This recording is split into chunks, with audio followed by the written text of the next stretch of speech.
Chief, tell us about the new thermal imaging camera. Yeah, so the North Attleboro Fire Department, with the assistance of the Assistance to Firefighters grant, we were able to purchase 6 new thermal imaging cameras. The thermal imaging camera, which is being held by firefighter Conley on my left, it's able to use infrared light essentially to detect heat within inside of a burning building.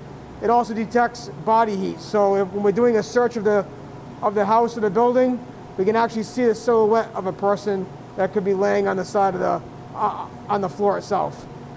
How much do one of these cameras go, and how important are they? The one right here is about $9,000 for one camera.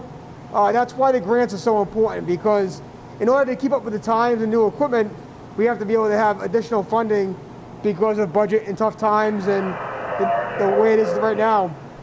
So this camera here brings us up to new technology.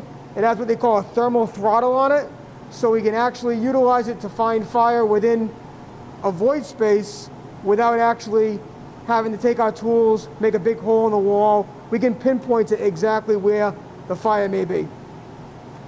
How important is that, especially with someone inside?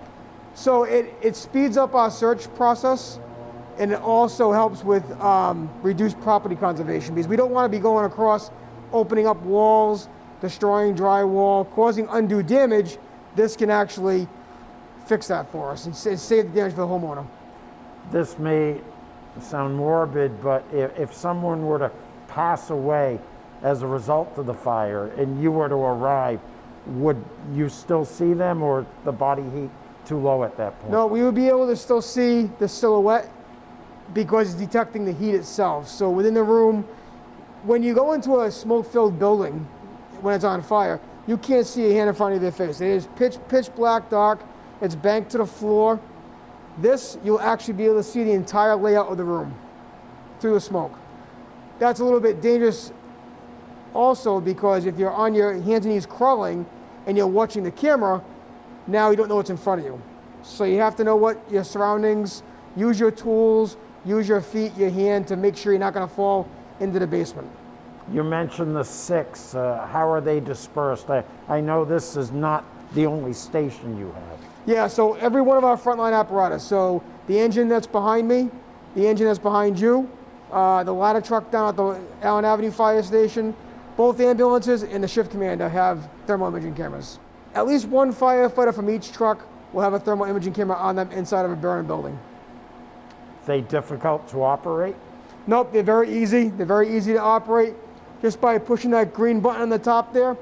The black button on the top is a thermal throttle. It's simply a push button operation. We can actually turn it on. It's not only a silhouette, I mean, it's the detail.